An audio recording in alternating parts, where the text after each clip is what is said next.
வணக்கம். நான் பார்த்தே சமைத்தேன் அன்னபூர்ணி. இன்றைக்கி அம்பாளுக்கு வெள்ளிக்கிழமை அன்றைக்கி பண்ணுற பிரசாதம் தான் நான் பண்ணி காமிச்சிருக்கேன். சாதாரணமாக புட்டு தான் பிரசாதமாக பண்ணுவாள். அந்த புட்டு பிரசாதம் தான் நான் பண்ணியிருக்கேன். அது அவில் எடுத்து நான் பண்ணியிருக்கேன். எப்படி பண்ணுறதுன்னு பார்க்கலாம் வாங்கோ. இங்கே ஒரு கப்பு அவில் எடுத்துட்டுருக்கேன். அது நல்லா கெட்டி அவில் தான். இதை மிக்சியில் போட்டு கொஞ்சம் நல்லா ரவைக்கு மேலே கொஞ்சம், ஆனால் மாவாக ஆக வேண்டாம், அந்த மாதிரி நம்ம பொடிச்சுன்னு வந்துடலாம் முதல்ல. இப்போ இந்த அவியில் நம்ம பொடிச்சுன்னு வந்தாச்சு. அதுக்கப்புறம் இதை பாத்திரத்தில் ஆக்கி வச்சுருக்கேன். இங்கே ஒரு கப்பில் தண்ணி எடுத்து வச்சுட்டுருக்கேன். இந்த தண்ணியை அவ்வளவுத்தையும் விட வேண்டாம், கொஞ்சம் கொஞ்சமாக விட்டு நம்ம பெசரி எடுக்கலாம்.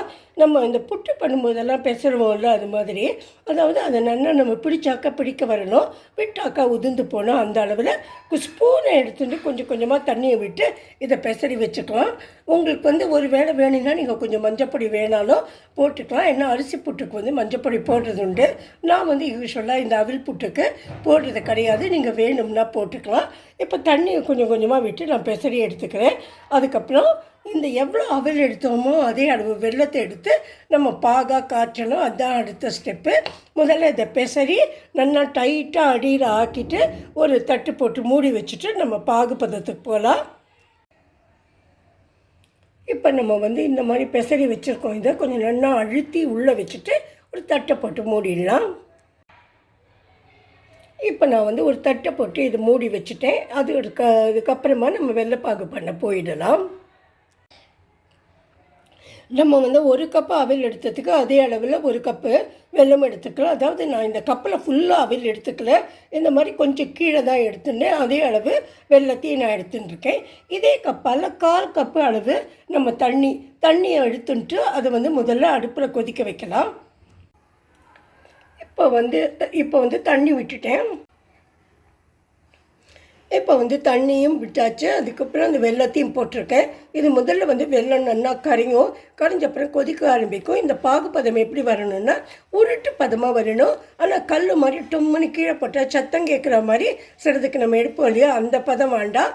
அதுக்கு முன்னாடி கொஞ்சம் சாஃப்ட் பால் மாதிரி அந்த பதம் உடனே நம்ம இதை எடுத்துடலாம். இப்போ நான் ஒரு சொட்டி எடுத்து பார்த்தீங்கன்னா உங்களுக்கு அடியில் தெரியும், நல்லா கரைஞ்சி போகிறது. இது மாதிரி அது கரையக்கூடாது, நல்லா உருட்ட வரணும்.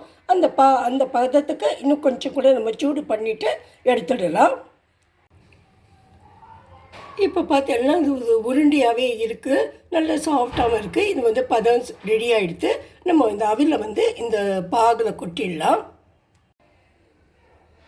இப்போ நான் அதை கொட்டியிருக்கேன். கொட்டின ஒன்று கொஞ்சம் இப்படி கட்டையாக இருக்க மாதிரி இருக்கும். நம்ம கொஞ்சம் நல்லா இலக்கி இந்த கட்டையெல்லாம் கொஞ்சமாக உடச்சி விட்டாக்கா கொஞ்சம் நேரம் ஆனதுக்கப்புறம் நல்லா உதிராக வந்துடும். இப்போ பார்த்தீங்கன்னா நம்மளுக்கு கட்டையெல்லாம் உடைஞ்சி எல்லாம் ஒன்றா ஆகிடுது. கொஞ்சம் உங்களுக்கு மொத்தையாக இருக்கா மாதிரி இருந்தால் கூட அது மாதிரி இருக்காது. ஏன்னா இப்போ இந்த வெல்லத்தோட ஈரம் கொஞ்சம் அதில் இருக்குது. போக போக இந்த அவில் அது எல்லாத்தையும் அப்சர்வ் பண்ணிவிட்டு நல்லா உதிராக ஆகிடும். இப்போ நம்ம 2 டேபிள் ஸ்பூன் நெய்யை விட்டுட்டு முந்திரி பருப்பும் திராட்சையும் அதுக்கு வறுத்து கொட்டிடலாம். நம்மளோட அம்மன் சுவாமிக்கு நம்ம நெய்வேத்தியம் பண்ணியாச்சு. எப்படி வந்திருக்கு பாருங்க, உதிராக நல்ல டேஸ்ட்டாக இருக்கும். இது ரொம்ப ஈஸியாக பண்ணிடலாம்.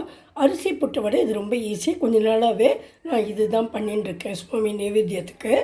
இந்த ஊரில் என்னம்மா பூஜைங்கிற எல்லா இடத்துலையும் அம்மா வரும்னு சொல்லி அந்த அளவுக்கு பூஜை, அந்த அளவுக்கு பிரசாதம். எந்த கோவிலுக்கு போனாலும் ஆனால் ரொம்ப கும்பலாக இருக்குது, என்னால் போக தான் முடியல. போன வருஷம்லாம் நான் எல்லா கோவிலுக்கும் போயிட்டு வந்தேன். லக்ஷ்மி கோவில், சரஸ்வதி கோவில், சரஸ்வதி பூஜை அன்றைக்கி சரஸ்வதி கோவிலுக்கே நாங்கள் போயிருந்தோம். இந்த வருஷம் அவ்வளோ என்னால் ட்ராவல் பண்ண முடியல. இருந்தாலும் ஆற்றுலேயே இருந்து அம்மனை மனசார எனக்கு தெரிஞ்ச அளவு நான் பூஜையை பண்ணி பூவை போட்டு நைவேத்தியங்கள் நான் பண்ணுறேன். இந்த வருஷம் நான் கொலு வைக்கலை, சும்மா சுவாமிக்கு முன்னாடி 2 பொம்மை தான் வச்சேன். ஏன்னா அந்த டஸ்ட்லேருந்து அதெல்லாம் எடுத்தால் நான் ரொம்ப படுத்துன்னு விடுறேன். அதனால் வேண்டாம், மற்றவங்களுக்கு ட்ரபிளாக இருக்குதுன்னு பண்ணலை. தெரிஞ்ச அளவு நான் பண்ணியிருக்கேன். Hope you all will like this. உங்களுக்கு பிடிச்சிருந்ததுன்னா நீங்கள் சப்ஸ்கிரைப் பண்ணுங்க, லைக் பண்ணுங்க, ஷேர் பண்ணுங்க. Thank you friends.